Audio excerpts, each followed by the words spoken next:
David Carter walked slowly through the leaf-covered streets of Boston, where the early winter chill crept into every corner of the city. Twilight had just begun to fall, and David was on his way to his part-time shift at the old bookstore on Beacon Street, a place he had been attached to for the past 3 years. David was a final-year medical student at Boston Medical University, one of the most prestigious schools, but behind the glamour of that title lay days filled with relentless stress. The expensive tuition fees and living costs kept David constantly in a state of financial strain. More pressing than anything was his mother's health, Linda Carter, the woman who had dedicated her entire life to raising her son. His mother was in the final stages of cancer. The endless rounds of chemotherapy not only drained her strength, but also depleted the little money David managed to earn. To David, Linda was everything, someone he would trade anything to keep by his side a little longer. David's days were a constant cycle. By day, he interned at the hospital, learning to face life and death, and by night, he buried himself in piles of old books and unpaid bills. The bookstore where he worked was a small shop nestled modestly among the old buildings. A weathered wooden sign with the words Monroe's Bookstore hung on the glass door, standing as a witness to time. Inside, the smell of aged paper and pine wood blended together, creating a tranquil atmosphere, as if time had paused among the bookshelves. David loved this place, not because of the meager wages it provided, but for the peace and the feeling of stepping into another world, where the burdens of life momentarily subsided. Since working there, David had encountered many interesting customers, but none as remarkable as Elizabeth Monroe. Elizabeth Monroe was an enigmatic woman. At 71, she retained a graceful demeanor and sharpness that few could match. Each time she appeared, she was dressed in elegant, expensive coats, wearing lambskin gloves and a custom-made felt hat. Her appearance exuded wealth, not ostentatious but the kind of mysterious affluence, as if she had stepped out of the classic novels David used to read. At first, David saw her as just another regular customer. She visited the bookstore every week, always seeking rare literature or old editions. However, over time, David realized Elizabeth was more than just a book lover. She enjoyed conversation, not idle small talk, but deep discussions, often delving into topics David rarely shared with strangers. "David, have you ever read The Great Gatsby?" she asked one evening as David was rearranging the shelves. "Yes, I read it during my first year. It's one of my favorites," David replied, smiling lightly. "Do you see yourself in Gatsby?" she asked, peering at him through silver-rimmed glasses, her gaze penetrating as if she could see through his thoughts. David chuckled softly but felt a slight unease. "I think Gatsby lived for dreams too far out of reach. I'm a bit more grounded." Elizabeth said nothing more, but her eyes seemed to hold on to David's words. Every time they met afterward, she gently steered their conversations toward his personal life, a growing interest. After several encounters, David began to notice Elizabeth's particular interest in him. She often asked about his studies, his mother, and once even asked directly, "How do you manage the tuition and your mother's medical expenses?" David paused, taken aback. It was a question he hadn't expected from her, as he always tried to appear strong and hide his struggles. "I'm managing fine, ma'am. I work here and at a few other places," David answered, keeping his tone composed. But Elizabeth wasn't easily convinced. "You're a good young man, David, but sometimes people need to accept help." Her words echoed in David's mind that night. He wondered why she cared so much. Did she see something in him that reminded her of the past? Or was there a secret Elizabeth was keeping that David had yet to uncover? Whatever the reason, David was certain of one thing. Elizabeth Monroe's presence would soon change his life forever. Under the warm yellow light of the bookstore, David carefully arranged the old novels on the shelf. It was past 8 in the evening, and the bookstore was about to close. But Elizabeth Monroe still sat in her usual corner, slowly flipping through the pages of an old leather-bound book as if time did not exist. The soft rustling of pages blended with the sound of David's pencil scratching against the inventory ledger, creating a quiet, peaceful symphony. David glanced at the clock on the wall, preparing to remind Elizabeth of the closing hour, but before he could speak, she gently placed the book down. "David," Elizabeth called, her voice warm but carrying an unusual seriousness. David looked up, his eyes meeting the deep gaze of hers, a gaze that seemed to pierce through the layers of defenses within him. "Would you like to find another book tonight, ma'am?" David smiled politely, trying to keep the atmosphere light. Elizabeth didn't respond immediately. She stood up, slowly making her way toward the register where David stood. Her every step seemed to stretch longer than usual, each one carrying a weight of unspoken words. "David, have you ever thought about marriage?" she asked, her eyes resting on his youthful face.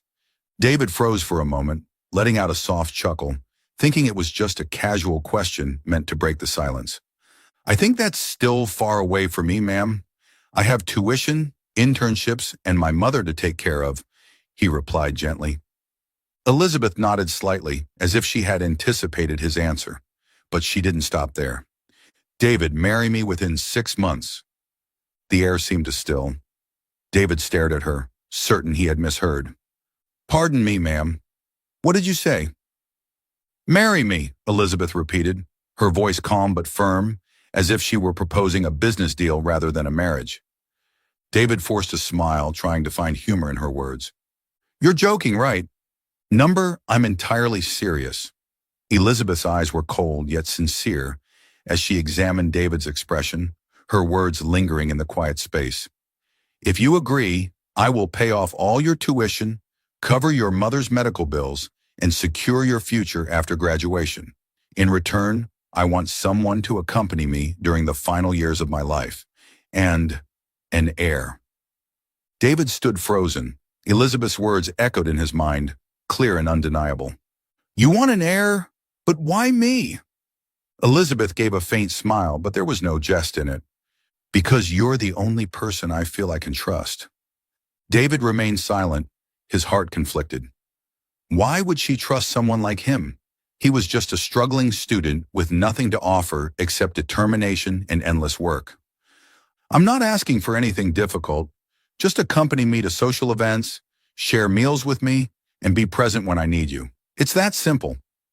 David lowered his head, his hand unconsciously tightening around the edge of the register counter. Part of him wanted to refuse immediately, but another part, deeper within, wrestled with the decision. "I don't expect you to decide right now," Elizabeth continued gently.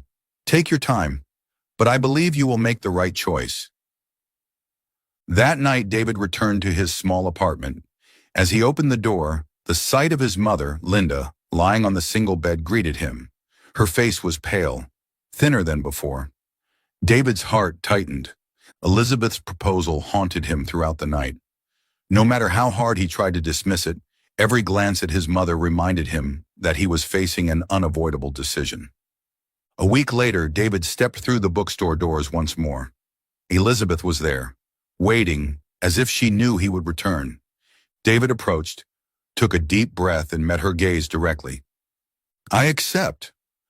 Under the thin veil of early autumn morning mist, the wedding of David Carter and Elizabeth Monroe took place quietly in the garden behind the vast estate. There were no vibrant bouquets or large crowds of guests, only a few of Elizabeth's close confidants, an old lawyer, and the gardener, standing at a distance, seemingly more out of curiosity than joy. David stood beside Elizabeth, fully aware of the stark contrast between them. His bride was a woman in her 70s, her face partially hidden beneath a hat with a delicate veil. Her eyes were deep and inscrutable, carrying an intelligence and authority that David had never encountered in anyone else. As the minister read the vows, David glanced at her. Elizabeth stood tall, her expression unmoved. For her, this seemed more like a necessary ritual than a moment of emotion or happiness. The exchange of rings passed swiftly. When David slipped the silver band onto her slender finger, he felt the coldness of her skin. That evening, David moved into Monroe Manor, a place he was now the legal owner of by title. Yet he felt completely out of place. The estate sat isolated on a hilltop, and the entrance required a long walk down a stone-paved path lined with ancient trees that had aged with time. From afar, David gazed at the grand mansion, draped in a solemn, almost gloomy stillness. As the large front doors opened, David was greeted by a middle-aged butler named Robert. His sharp yet cautious eyes seemed to scrutinize David's every move. Mr. Carter, allow me to show you to your room, Robert said. David lifted his suitcase and followed Robert down the long wooden hallway. Portraits hung along the walls on either side, but the eyes within the paintings seemed to follow him with every step. A strange, unsettling feeling crept over David. You may use any room in the manor, except for those that have been locked as per Mrs. Monroe's instructions, Robert remarked without turning back. David frowned. Why are they locked? Robert hesitated for a brief moment before replying. It was the former master's wish. He did not want anyone entering those rooms. David didn't press further. He stepped into the room prepared for him, a spacious yet modest chamber, lacking the extravagance he had imagined. However, the air within carried a lingering coldness, as if no one had lived there for a long time. The first days following the wedding passed slowly and heavily. Elizabeth was often absent, spending most of her days in her study, a room David was never permitted to enter. He spent much of his time walking in the garden or reading in the mansion's expansive library. Yet what troubled David most were the strange occurrences at night. The first time, he awoke in the middle of the night with a sense of unease. David heard footsteps echoing through the hallway, steady and slow, but they never stopped at any door. When he opened his own door to check, the corridor was completely empty. Maybe I imagined it, David reassured himself. But the following night, the footsteps returned, closer this time, as if just outside his door. The next morning, David asked Robert, "Does anyone in the house walk around at night?" Robert paused for a brief second, his eyes avoiding David's gaze. "No, sir. All staff leave the main house after 9 p.m. Only I remain." "Have you heard footsteps at night?" Robert shook his head. "No, Mr. Carter. Perhaps you mistook the wind or the creaking branches." David detected hesitation in Robert's voice, but chose not to pursue the matter further. Beyond the mysterious footsteps, David noticed the locked rooms throughout the manor. As he wandered the hallways, he counted at least 3 doors secured with heavy locks. David once asked Elizabeth about them, but she merely smiled cryptically. "Some doors are best left closed forever, David." She said no more. The other servants also kept their distance from David. They worked in silence, avoiding eye contact or any unnecessary conversation, as if there was an invisible boundary between them and him. David tried to adapt, but the heavy silence within the manor made him feel like an outsider, despite being the husband of its mistress. One evening, as David sat reading in the library, Elizabeth walked in. She quietly took a seat in the chair opposite him, her eyes piercing deeply into his. "How do you feel living here?" she asked softly. "Strange, and somewhat uncomfortable," David replied honestly. "This house seems to hold something I haven't been able to understand." Elizabeth smiled as if she had anticipated this answer. "This manor holds many memories, David. Not everyone adapts to it right away." She rose and walked toward the door, but before leaving, Elizabeth turned back. "Don't worry, I'll tell you what you need to know when the time is right." David remained seated, the light in the library growing dim as night descended. He felt it clearly. He had stepped into an entirely different world, one where secrets seemed to slowly reveal themselves behind each locked door. Under the pale afternoon sunlight, David walked along the long corridors of Monroe Manor. Since moving in, he had grown accustomed to the vast, cold space, but the feeling lingered that the house concealed more secrets than met the eye. One afternoon, while wandering the second floor, he stopped in front of an old room he had barely noticed before. The dark wooden door was slightly ajar, revealing a small glimpse of the room inside. Curious, David gently pushed the door open and stepped in. The room smelled of age, wood, and damp paper. Sunlight filtered through thick curtains, casting shadows over carefully arranged antiques. A large bookshelf rested against the left wall, and to the right, a long, unused fireplace stood. But what caught David's attention was the large portrait hanging in the center of the room. It was a painting of a middle-aged man with deep eyes, slightly wavy black hair, and a prominent nose. His features bore an uncanny resemblance to David. Approaching closer, David felt as though the painting was staring back at him. "This can't be," David whispered, puzzled. Below the portrait, a small inscription on the frame read, "Edgar Monroe, 1945. David furrowed his brow. The name was unfamiliar, but the face, Footsteps echoed behind him, cutting through his thoughts. Elizabeth stood at the doorway, silently watching David from afar. "You found it, haven't you?" she said, her voice calm, showing no surprise. David turned to her, his gaze questioning. "Who is this man? He looks just like me." Elizabeth entered the room, her eyes briefly flicking over the portrait before she turned toward the window. A faint smile formed on her lips, though it held no trace of joy. "Edgar was my husband," she replied steadily. "He passed away many years ago." David's brow furrowed. "And he looked this much like me?" Elizabeth turned back, her gaze unreadable. "Sometimes life brings strange coincidences, David. Don't think too much about it." "You know this is hard to believe, right?" David's voice carried undeniable doubt. "I look like him, as if we're family." Elizabeth remained silent, as if weighing her words carefully. Then she stepped closer, gently placing a hand on David's shoulder. "David," she said softly, "everyone has their secrets. When the time is right, you'll understand everything. For now, don't let this distract you." Her words did little to ease David's curiosity. They only deepened it. After that encounter, David began paying closer attention to the details within the manor. Each evening, whether sitting in the library or passing through the long corridors, he felt eyes watching him. It wasn't his imagination. David was certain something in the house wanted to reveal itself. One morning, while tidying the desk in the drawing room, David discovered an old photograph wedged behind a drawer. Carefully, he pulled it out and recognized it as a picture from the 1950s. In the photo stood a young Elizabeth beside a man whose face mirrored David's, Edgar Monroe. His heart raced. Something was undeniably off, yet he couldn't explain it. That evening, David brought the photo to the sitting room where Elizabeth was enjoying her tea. "Mrs. Monroe, I found this." Elizabeth took the photo, studying it for a long time. Her eyes drifted far away, as if revisiting a distant memory.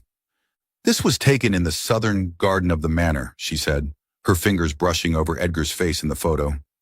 David sat across from her, his tone serious. "Do you think there's any connection between Edgar and me?" Elizabeth looked at David, her eyes gentle yet enigmatic. "Do you believe that everything in life happens by coincidence?" David remained silent. "I don't believe in coincidences," Elizabeth continued. "You came here, met me, and became part of this place. That's no accident, David." David didn't know how to respond. It was clear Elizabeth knew something, but she wasn't ready to reveal it. From that day on, David felt as though a veil had been drawn over his new life. He frequently passed by Edgar's portrait, feeling as if the man in the painting whispered to him each time he walked by. The more David pondered the resemblance, the more convinced he became that it wasn't mere coincidence. Yet despite his efforts, he couldn't grasp the truth, because Elizabeth, the only one who knew everything, seemed determined to keep her secret to the very end. On the 7th night after the wedding, under the dim glow of the lights, David awoke with a start. In the stillness of Monroe Manor, he could clearly sense the presence of someone nearby. A cold shiver ran down his spine, and his heart pounded as if it would leap out of his chest. He sat up, scanning the large room, but everything remained as it was. No one was there. Only the steady ticking of the old clock on the wall and the faint light from the hallway cast shadows across the room.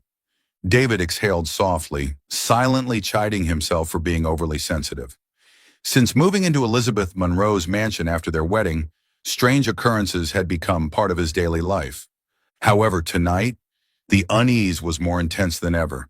He got up, draped a thin wool sweater over his shoulders, and stepped into the hallway. The hallway light flickered briefly before illuminating the row of antique portraits lining the walls. The faces in the paintings seemed to follow his every step. The wooden floor creaked beneath his feet. As he passed the staircase leading to the basement, David stopped. A door at the end of the hallway was slightly ajar. David frowned. Elizabeth was always careful to keep every door in the mansion locked, especially the basement door. On multiple occasions, David had asked about the mystery surrounding the area, but she would gently avoid the subject and firmly forbid him from entering. So why was the door open now? Curiosity overtook him, and David quietly descended. The basement was cold and dark. David fumbled for the light switch. The faint yellow light flickered to life, slowly illuminating the vast room. What appeared on the opposite wall made David freeze. Before him hung dozens of portraits, each depicting a man who looked exactly like him. David stepped closer, his trembling fingers brushing the dust on the frames. Some paintings had faded, their strokes aged, but there was no mistaking it. The man in the portraits was him, or someone who bore an uncanny resemblance. Beneath each painting was a date, spanning from 20 to 30 years ago. Some bore marks of time, proving they had been painted long before his arrival. David swallowed hard. He felt as though he had stumbled into another world, one where past and present intertwined, leaving him utterly bewildered. "You found them!" David jumped and turned around. Elizabeth stood at the door, her gaze fixed on the portraits as if she had been anticipating this moment for a long time. "Can you explain this?" David asked, his voice trembling. Elizabeth entered the room, her hand grazing one of the portraits, her eyes brimming with nostalgia. "David," she began softly, "you look so much like Edgar Monroe, my late husband, that it's almost unbelievable." David stiffened. Elizabeth continued, her voice lowering. "Edgar was the love of my life. He passed away 30 years ago in a car accident. I have lived in loneliness ever since that day."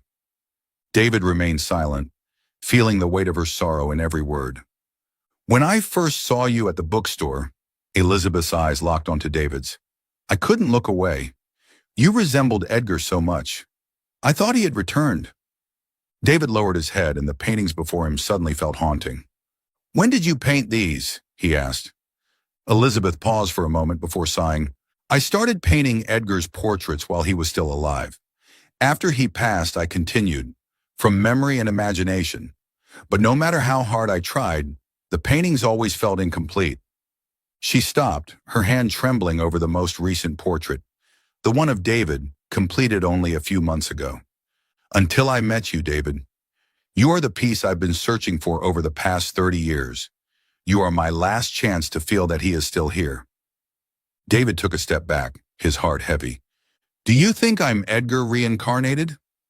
Elizabeth gently shook her head. "No, I'm not delusional. I know you are David Carter, not Edgar. But I cannot let go of this feeling again." She moved closer to him, her voice trembling. "David, I've lived 30 years in solitude. Every day I wake up to empty walls, and every night I return to bed feeling the same emptiness. I can't bear to continue like this." David stood in silence. For the first time, he realized that behind her strong exterior and wealth lay a frail, aging woman yearning for companionship in her final days. "You are the only one who can fill that void," Elizabeth said softly, her voice weak. "I don't want to leave this world alone, and with you here, I can face old age without fear." David looked at her, his mind a whirlwind of emotions. "You've been incredibly strong to endure 30 years alone," David said quietly. "Don't you think you can manage a little longer?" Elizabeth gave a faint, sorrowful smile. "Perhaps, but I don't want to test myself any further." In the dim light of the basement, David stood still, gazing at the portrait of himself. Dozens of paintings surrounded him, as if each one was a fragment of a story he had never known. Behind him, Elizabeth remained still, her hand gently brushing the frame of an old painting, her eyes lingering on a portrait of Edgar Monroe, her late husband. As David turned to leave the room, he suddenly realized the door had closed. He stepped forward quickly, trying the handle, but it didn't budge. "Elizabeth, did you lock the door?" he asked, trying to stay calm, though his voice carried a hint of tension. From behind him, Elizabeth's voice echoed softly, tinged with sorrow. "David, please don't leave." David turned back to face Elizabeth. Her eyes glistened, and her trembling hand gripped the key tightly. "What are you doing? Open the door," he said, keeping his tone measured. Elizabeth shook her head, her voice turning hoarse. "I know this may seem strange, but I only have 1 month left to live." Her words froze David in place. "1 month?" he asked, eyes widening. Elizabeth nodded slowly. She stepped closer and sat down on the wooden chair by the door, as if the weight on her shoulders had become heavier than ever. "I've been diagnosed with terminal cancer. The doctors told me I don't have much time." David remained silent. The room suddenly felt stifling. "I'm not afraid of death, David," Elizabeth continued, "but I'm terrified of facing it alone. For the past 30 years, I've lived by myself in this house, with nothing but memories of Edgar. Every night I dream of him, but when I wake up, it's just me and these cold walls."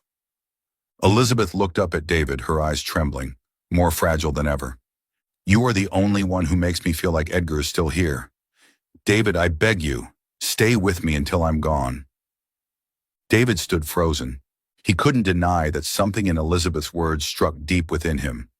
She was no longer a wealthy, powerful woman, but a fragile human being, fearful of loneliness, just like anyone else. David thought of his mother, the woman lying in a hospital bed, also alone in her final days. He understood that feeling. "Elizabeth, he began, but the words trailed off.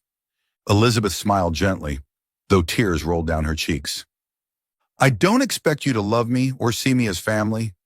I just want someone by my side, so I won't have to face death in silence." David looked deeply into her eyes. The sincerity in her words made it impossible for him to walk away. After a long silence, David slowly stepped forward and sat beside Elizabeth. "All right," he said softly. "I'll stay." Elizabeth gazed at him, and her eyes brightened, even if just a little. "Thank you, David."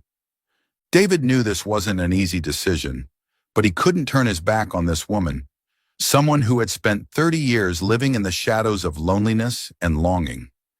Even though he didn't fully understand everything that was happening, deep down, David felt that staying was the right thing to do. Here's the translation of your text into English. After that night, Elizabeth no longer locked the secret room or any other door in the mansion. The invisible barrier between her and David gradually disappeared, leaving behind a gentler atmosphere in the house, once shrouded in coldness and loneliness. Every morning, Elizabeth and David sat by the breakfast table under the soft sunlight streaming through the large windows. Their conversations became more natural. Elizabeth told David about her youth, about the happy days when she was with Edgar Monroe, the man she loved with all her heart. Every morning, Edgar would sit in this very chair, she said, gently placing her hand on the chair beside David. He loved reading the newspaper, though he never really cared about the news. I think he just wanted an excuse to sit longer, sipping his coffee. David smiled softly. He could feel the deep love she had for Edgar through every word she spoke. In the afternoons, they walked together through the garden behind the mansion, a place Elizabeth said was Edgar's favorite. The garden was filled with roses, their vibrant red petals glowing under the afternoon sun. Edgar always loved roses, Elizabeth said as she slowly walked along the gravel path. He used to say that roses symbolize love that never fades. David watched as she carefully pruned a rose, a peaceful glimmer in her eyes he had never seen before. "Do you tend to this garden every day?" David asked, reaching out to hold the branch of roses Elizabeth had just cut. She nodded, smiling faintly. "Yes, every morning, rain or shine, I come out here. It's my way of keeping Edgar with me." David suddenly realized that the portraits she painted weren't a sign of obsession or stubbornness. It was Elizabeth's way of holding on to the husband she cherished. The paintings and the garden were two small worlds she created to fill the emptiness in her heart. "Losing the person you love the most is never easy," Elizabeth said, her eyes following the petals gently falling to the ground. "Have you ever loved someone that deeply, David?" David froze at the question. He thought of his mother, the woman he loved most in the world, but he had never experienced a love like Elizabeth's for Edgar. "I'm not sure," he replied honestly, "but I understand the fear of losing someone you love." Elizabeth nodded, her eyes drifting toward the horizon where the sun was beginning to set. "You make me feel as if Edgar is still here, David. I'm truly grateful for that." Her voice was as light as the breeze passing through, but in every word David felt sincerity and warmth. He began to understand that Elizabeth wasn't a lonely woman blindly clinging to the past. She was simply someone who had lost everything and was trying to hold on to the most precious memories of her life. Through those afternoons together, David felt a change within himself. The atmosphere in the mansion gradually became more comforting. The mysterious footsteps in the night seemed to vanish, and David no longer felt anxious or fearful around Elizabeth. Perhaps loneliness only truly exists when no one is willing to listen, and David in some way had become the person Elizabeth needed in the final days of her life. 1 month later, on an autumn morning, David woke up to an unusual silence in the mansion. Normally, Elizabeth would be sitting at the breakfast table, sipping coffee and quietly reading a book. But today, the chair beside him was empty. David walked to Elizabeth's bedroom, where soft sunlight filtered through the thin curtains. She lay on the bed, her face peaceful as if she had drifted into a deep sleep. Her hand gently rested on the portrait of Edgar Monroe that David had found in the secret room before. She had passed away in peace. David sat quietly by her bedside for a long time, feeling an inexplicable sense of loss. Though their relationship began with doubt and hesitation, over time, he had learned to understand and appreciate Elizabeth. She was not a ruthless or cunning wealthy woman, but simply a lonely soul who had lived for 30 years in the shadow of memories and longing. A few days after the modest funeral, Elizabeth's personal lawyer met with David, handing him a thick envelope. "She left everything to you, David," the lawyer said, passing him the will. David opened the envelope and saw his name clearly written on every inheritance document. The mansion, investments, and even the valuable art collection now belonged to him. David stood in silence. He had never expected this. Looking around the vast mansion, now empty except for himself, David felt the same emptiness Elizabeth had lived with for so many years. Living in this space without companionship, he realized that all the wealth in the world could not fill the void of loneliness.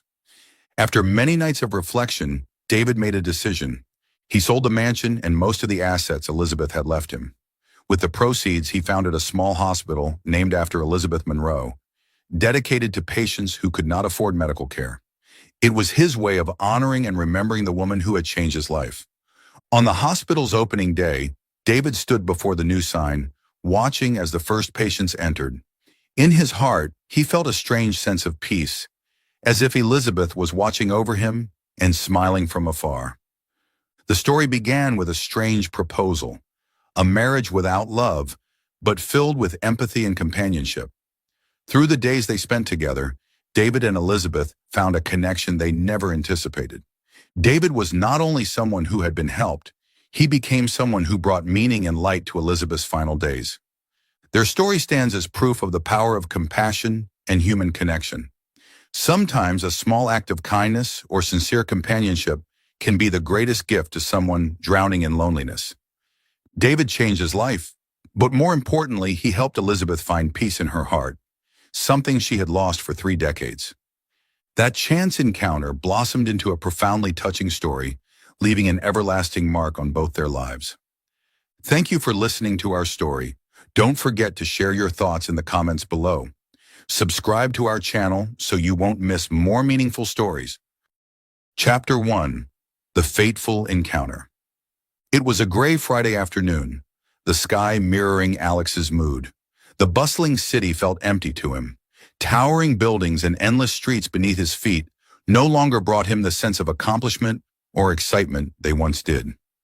Alex sat behind the wheel of his expensive sports car, quietly driving through the streets as if searching for something he couldn't name. Work, money, relationships, all felt like fragmented pieces of a life he no longer felt connected to. Since his youth, Alex had thrown himself into the business world with relentless ambition and logic. He built a renowned hotel empire, becoming one of the wealthiest men in the city. But over time, all he gained were numbers in his bank account and the hollow admiration of those around him. The loneliness of standing at the top, it was a feeling Alex had grown so familiar with that it became his unwelcome companion. This afternoon was no different. He pulled over by the sidewalk to take an important call from an overseas partner. Light rain drizzled down the windshield, leaving blurry streaks like an unfinished painting. As the call ended, Alex placed his hand on the steering wheel, ready to continue driving when, screech! The sharp sound of metal scraping against metal echoed clearly. Alex whipped his head to the right. Damn it! Under the dim streetlights, he saw a young woman in a wheelchair struggling to move away from his car. The wheel of her chair had caught on the curb, causing her to veer off course and scrape against his door. Alex frowned and opened the door. His footsteps echoed faintly on the damp pavement as he approached her. The woman, petite, with long hair cascading over her shoulders, was adjusting the wheel with furrowed brows as she noticed the long scratch etched into the sleek black door of his car. Alex stopped, his cold gaze shifting from the scratch to the woman. The distant noise of the city faded, leaving only the quiet space between them under the light rain. "Do you have any idea how much this car costs?" His voice was deep and sharp, each word meticulously measured. Clara paused, looking up at Alex. Her eyes were bright but unflinching. There was no fear or hesitation, only a disarming directness. "I'm sorry. I'm willing to compensate you." Her voice was soft but firm. Alex froze for a moment. The first thing she offered was compensation, something he rarely heard from someone in her situation. "Compensate," he repeated, the corner of his mouth lifting slightly as if he'd heard something amusing. "And how exactly do you plan to pay?" Clara quietly lowered her gaze, her hands resting on the wheels. Her fingers trembled slightly in the cold rain. "I don't have much money, but I'll work and pay in installments, if you agree." Alex studied her for a long moment, his eyes drifting over the old wheelchair, the simple rain-soaked clothes, and the worn shoes she wore. A gentle breeze passed through, carrying the silence between them. Finally, Alex's voice softened, and the sharpness in his eyes faded. "Forget it.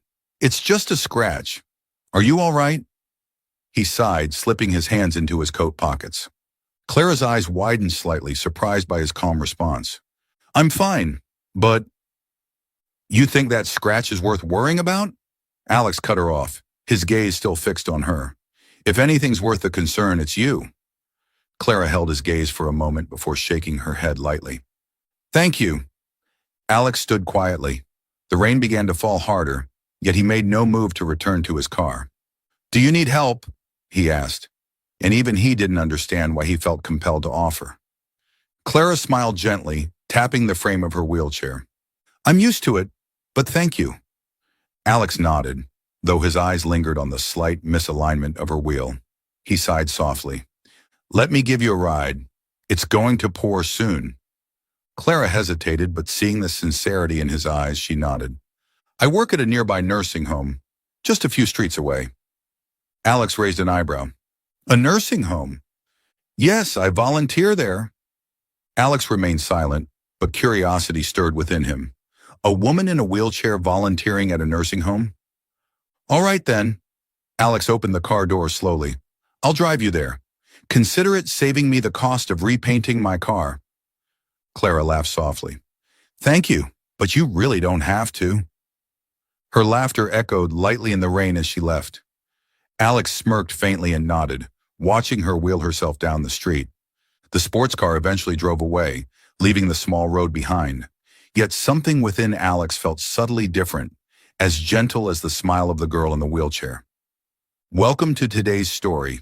Let us know which city you're watching from, and don't forget to subscribe to our channel to never miss meaningful stories. Chapter 2. Curiosity and Connection. A few days later, Clara's image still lingered in Alex's mind. Her optimism was something he couldn't forget. Curious, Alex decided to visit the nursing home she had mentioned. After a tense meeting one late afternoon, Alex drove slowly through the crowded streets, but his thoughts drifted to the encounter from a few days ago. His sports car now bore a long scratch from a wheelchair's wheel. But what stuck with Alex wasn't the scratch. It was the eyes and bright smile of the girl who caused it.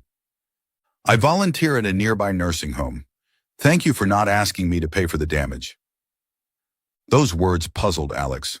A woman in a wheelchair, yet still willing to contribute to the community? That evening, as he sat on the balcony of his penthouse, Alex decided to look further. He scrolled through a list of nursing homes in the area, and the name Hope Nursing Home appeared at the top. Maybe she's here, Alex thought. A few days later, Alex parked in front of Hope Nursing Home. The simple iron gate and lush green trees created a peaceful atmosphere, completely different from the noise and luxury he was used to. He stepped through the gate, his leather shoes making soft sounds on the stone path. In the corner of the garden, Alex spotted Clara sitting in her wheelchair, carefully tucking a blanket around an elderly woman. She spoke gently, her smile warm and bright. Alex stopped, his eyes fixed on the petite girl engaged in conversation. Nearby, an elderly man sat on a stone bench, leaning on his cane. He quietly observed Alex, noticing his gaze lingering on Clara. With a knowing smile, the old man spoke. "You're here to see Clara?" Alex snapped out of his thoughts, turning to the old man. "Oh, not exactly. I just happened to stop by." The old man chuckled, his eyes twinkling. "You're not the first to look at her like that, but I must say, she's quite special." Alex glanced at him, curiosity flickering. "Has she been working here long?" "Almost 2 years now," the old man replied, his gaze soft as he looked at Clara. "I've never met anyone as dedicated and cheerful as her. She takes care of us like family. She's truly remarkable. Even though she can't walk, her heart is bigger than anyone I've ever met. Since Clara came here, this place feels brighter." Alex stood in silence, feeling a deeper sense of admiration for Clara, someone who carried a warmth he hadn't encountered in anyone else. A faint smile crossed Alex's lips, a strange and unexplainable feeling stirring inside him. Just then, Clara wheeled herself closer, unaware of Alex's presence. "Clara, you have a visitor," the old man called, pointing toward Alex. Clara turned, her eyes widening in surprise when she recognized Alex. "You're the man from the other day?" Alex nodded, stepping forward. "I remember you said you volunteered here, so I thought I'd stop by." Clara laughed softly, curiosity lighting up her eyes. "I didn't take you for the type to visit nursing homes." "Neither did I, until I met you." Clara raised an eyebrow. "Are you saying I'm the reason you came here?" Alex smirked. "Possibly." Clara extended her hand. "I'm Clara. Nice to meet you." Again. Alex shook her hand, feeling the warmth and energy she radiated. "Alex, the pleasure's mine, Clara." "So what do you think? Is the nursing home what you imagined?" Clara asked, her eyes sparkling. Alex looked around. The elderly residents were chatting happily, some playing chess, all seemingly content. "I think it's peaceful. I might need to visit more often." Clara smiled. "If you have free time, we're always happy to have volunteers." Alex raised a brow, slightly surprised. "Me? A volunteer?" "Why not?" Clara grinned playfully. "Even millionaires can volunteer." Alex paused for a moment, then nodded. "Maybe I'll give it a try." Clara watched him curiously, amusement in her eyes. "Well, welcome to Hope Nursing Home, Alex." That late afternoon, as Alex left the nursing home, he felt an unusual sense of calm. One thing was certain. "I'll be coming back." Chapter 3. Growing Affection. Since their last encounter, Alex began visiting the nursing home more frequently. At first, he told himself it was merely curiosity, but each time he left, he felt an unexplainable sense of calm and peace. Without realizing it, Alex found himself lingering in the small garden behind the home, the place where Clara often sat with the elderly, telling stories and laughing with them. He was surprised by her patience and gentleness, something he, a man accustomed to a world of pressure and coldness, had never experienced. "You're here again?" Clara looked up when she saw Alex approaching, wheeling herself closer to the chess table she had been sharing with an elderly man. Alex sat down beside her, his gaze shifting toward the game. "I think I'm starting to like this place," he said with a light smile. "Really, I thought nursing homes weren't exactly an ideal place for a successful businessman to relax," Clara teased, her voice holding the familiar softness. Alex raised an eyebrow, leaning slightly closer as if to whisper, "Maybe it's because of one particular volunteer here." Clara laughed out loud, though a flicker of surprise flashed in her eyes. After a few conversations, the two grew closer. One afternoon, as the golden sunlight filtered through the branches, they sat together by the flower beds, where vibrant chrysanthemums bloomed. Alex rested his elbow on his knee, watching Clara carefully trim the withered flowers. "Why did you choose to work here?" he asked suddenly. Clara paused, looking up at him. Her eyes sparkled, reflecting the fading light of the sun. "I believe everyone deserves love. When I had my accident, someone helped me. Now I want to give back in this way." Alex fell silent. He hadn't expected such a story to lie behind her ever-present smile. "I used to think life was unfair, but then I realized if I kept holding on to that thought, I would miss out on all the beautiful things around me. That's why I'm here." to take care of the elderly. They remind me that each day can be a gift. Alex gazed at Clara for a long while, a quiet admiration stirring within him. This woman, though confined to a wheelchair, radiated a strength and positivity he had never encountered before. "What about you?" Clara suddenly turned the question back on him. "Why do you spend so much time here?" Alex smiled, his eyes drifting to the horizon. "I suppose I'm searching for something, or maybe someone." Clara looked at him, her heart fluttering slightly. Though Alex often appeared cold and distant, in moments like this, she sensed a sincerity few people ever saw in him. "You seem like someone who doesn't share much about yourself," Clara said softly, her gaze returning to the flower beds. Alex nodded, leaning back against the bench. "I guess I've been used to being alone for too long." "But it's different now, isn't it?" Clara turned to him, a playful glint in her eye. Alex met her gaze directly, the corner of his mouth lifting into a subtle smile. "Yes, it's different now." As the afternoons passed by, Alex realized that every visit to the nursing home no longer felt like an escape from his life's emptiness. Instead, he found himself looking forward to their conversations, to hearing Clara's simple stories that somehow brought him peace. For Clara, each time Alex visited, she couldn't deny the slight flutter in her chest. Beneath his hard exterior and success, Alex was a warm and dependable man. "Maybe he's not as cold as he seems," Clara thought, her smile growing unconsciously whenever she saw Alex helping the elderly, or simply sitting quietly with her by the garden. From that point on, the nursing home wasn't just a place of volunteering for Clara. It became a place where both of them discovered an unexpected, gentle connection. Chapter 4. The Secret of the Past. Late afternoon, the golden glow of sunset blanketed the small garden of the nursing home. Alex and Clara sat on a stone bench, surrounded by the peaceful sounds of leaves rustling in the wind. Clara trimmed a few withered flowers, her gentle smile unwavering. Alex watched her silently, a heaviness settling in his chest. "You're always so diligent," he broke the silence. Clara looked up and smiled. "I don't like staying still. Doing something makes me feel useful."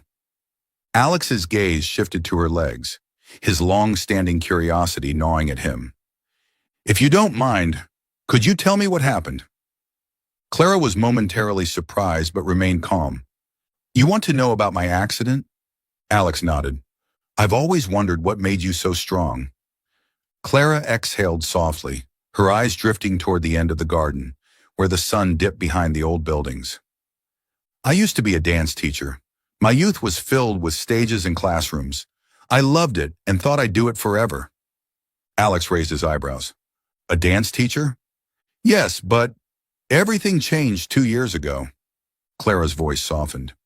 "That day I left class early. On my way home, I saw an elderly man crossing the street during a red light. I ran over to help him." Alex felt his heart begin to race. Just as I pushed him halfway across, a black sports car came speeding towards us. I managed to get him to safety, but I wasn't so lucky. Clara tightened her grip on the wheelchair. The driver didn't stop. Alex froze, a chill running down his spine. The description felt eerily familiar. "When I woke up, I was in the hospital. The doctors said I would never walk again." Clara smiled faintly, but Alex saw the sadness hidden beneath it. "At the time, I couldn't accept it. I lost everything. My passion, my career, my future." She took a deep breath, trying to steady herself. "I lived in despair for months. It felt like everything had ended." Alex looked at Clara, feeling the strength radiating from her gaze. "So what helped you get through it?" Clara turned to him, her eyes soft and warm. "A friend suggested I try volunteering here at the nursing home. At first I thought it would be temporary, but then I found joy here." She smiled. "The elderly here are like a second family. They helped me realize that no matter what we lose, we can still give something back." Alex sat quietly, emotions swelling inside him. "You're incredibly strong." Clara laughed softly, shaking her head. "I just do what I can." That evening, Alex drove aimlessly through the city, unconsciously passing the intersection Clara had mentioned. Memories of a rainy afternoon 2 years ago flooded back. Her story aligned perfectly with the accident he had caused. The location, the type of car. He had driven away partly because he was in a hurry and partly because he thought it was a minor incident. Alex pulled over, his eyes fixed on the road ahead. It can't be. Was it Clara? His grip on the steering wheel tightened, his breathing heavy. If she finds out, will she forgive me? The next morning, Alex called his assistant. I need you to investigate an accident at intersection 12, 2 years ago. That evening, the assistant called back. Sir, the victim of that accident, her name was Clara. The phone slipped from Alex's hand.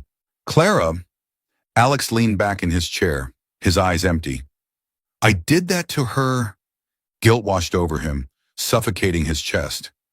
For 3 days, Alex didn't visit the nursing home. Each morning, he picked up his phone, but set it down, torn between facing Clara and continuing to hide. I've lived with this lie for 2 years. Can I hold on to it a little longer? But every time he remembered her eyes, filled with kindness and warmth, he knew he couldn't keep running. Alex sat by the window in his office looking down at the bustling city. Yet no matter how bright the lights below shimmered, his heart remained empty. I have everything, but I'm afraid of losing a girl in a wheelchair. He let out a bitter laugh. Clara may not have her legs, but she's strong and free. Meanwhile, I'm the one who's trapped. The feeling could no longer be ignored. Chapter 5. A New Beginning. The next day, Alex returned to the nursing home. Clara was gently placing a blanket over an elderly woman's shoulders when Alex approached. Clara, I need to talk to you, he said, his voice low but resolute. She turned to him, her eyes shimmering as always. You're making me nervous. What's wrong? Alex sat down across from her, his throat tightening. The driver who caused your accident, it was me. Clara froze, her hands trembling slightly on the edge of the wheelchair. It was you? Alex nodded, guilt evident in his eyes. I only found out a few days ago. I was scared. Scared of losing you. But I can't keep hiding it. The air between them grew heavy with silence. Alex could hear the wind rustling through the garden, blending with Clara's calm, steady breaths. She sat quietly, gazing into the distance where the evening sun slowly dipped below the horizon. Her hands gently gripped the arms of her wheelchair, as if grounding herself against the weight of his confession. I don't know how I should feel right now. Clara spoke softly, her voice calm but with a faint tremor. Alex remained silent, his eyes never leaving her. He understood this wasn't something she could process easily. Clara, Alex's voice softened, laden with remorse. I don't expect you to forgive me right away. I needed you to know the truth. I wanted to tell you the moment I realized, but I was afraid. Clara gently cut him off, her tone firm yet kind. You were afraid I'd hate you. Alex nodded without hesitation. Yes, I was afraid of losing you. Clara turned to him, her eyes deep with thoughts Alex couldn't quite read. Do you think I would hate you? Alex gave a sad smile. If you did, I wouldn't blame you. Clara lowered her head, falling into quiet contemplation. After a few moments, she took a deep breath, as if trying to release the tension building within her. I've thought about the person who hit me countless times. There were days I wanted to find them and ask, why didn't you stop? Alex's hands tightened, his gaze dropping to the ground. His voice came out hoarse. I've asked myself that same question more times than I can count. But no matter the reason, I know I was wrong. Clara looked at him, her expression gradually softening. I used to think that if I ever met that person, I would cry. I would blame them. But now, I can't. Alex's eyes widened slightly, surprised by her words. Clara smiled faintly, though there was a hint of sadness in it. I chose to forgive a long time ago, not because I'm generous, but because I realized holding on to anger wouldn't help me walk again. Alex gazed at her, feeling a weight lift from his heart. Yet at the same time, he felt even more indebted to Clara. Clara, you're the strongest person I've ever met. Thank you. She shook her head gently. I just learned to accept what happened. There's still so much beauty ahead of me. For the first time in a long while, Alex felt an unfamiliar peace settle within him. "I'll do whatever it takes to make it up to you," Alex said, his eyes reflecting unwavering determination. "Not just with words, I'll prove it through my actions." Clara met his gaze, her expression returning to its usual calm. "You've already started, Alex." Alex tilted his head, slightly curious. "Every time you come here, help the elderly, listen to them, and me, that's been the greatest form of redemption." Alex looked at her for a long moment, a lightness spreading through his chest. "Then if I continue coming here, helping care for everyone, will you give me the chance to start over?" Clara smiled brightly, her eyes shimmering under the golden light of the setting sun. "I don't think you need to ask for a chance. The door here is always open for you, Alex." Alex felt his heart skip a beat, light, hopeful, and free. "Thank you for not turning away from me." Clara's gaze shifted toward the horizon, where the sun cast long shadows over the garden. Sometimes turning away isn't the answer. It's about walking forward together, no matter what lies ahead. That evening, Alex didn't leave the nursing home as early as usual. He stayed, helping Clara care for the residents and listening to their stories as if they were part of his own life. Deep down, Alex knew this wasn't just atonement. This was a new beginning, where he learned to love and rediscover himself through Clara's unwavering light. Chapter 5. A Happy Ending. That spring, the nursing home was filled with warm sunlight. Bright yellow chrysanthemums bloomed in the garden, and butterflies gently fluttered among the flower beds. Clara sat on her usual bench, her eyes glowing as she gazed at the clear blue sky above. Alex sat beside her, his hand gently holding hers. Since the day he confessed the truth, they had grown closer. Every day, Alex visited the home, talking with Clara, helping her care for the elderly, and participating in all the nursing home's activities. "What are you thinking about?" Clara tilted her head to look at him. Alex smiled softly, his eyes warm as they met hers. "I was thinking, maybe it's time I learned to dance, or I'll never be able to keep up with you." Clara laughed. "It'll take you a long time to catch up to me." Though it was a light-hearted joke, Alex always felt a lingering concern. He wished he could do more for Clara, to make it up to her, even though she never asked for anything.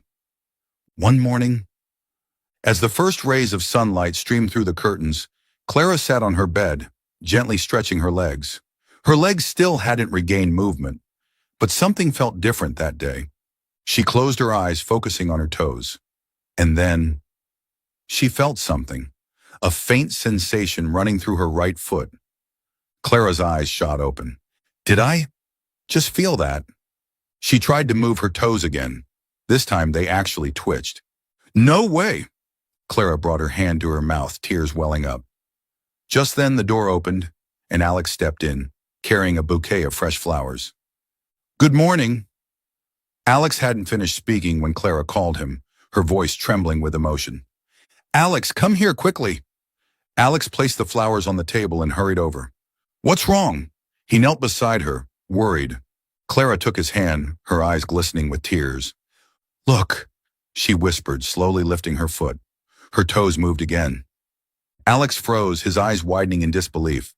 "Clara? You?" "I can feel it, Alex. I can feel my legs."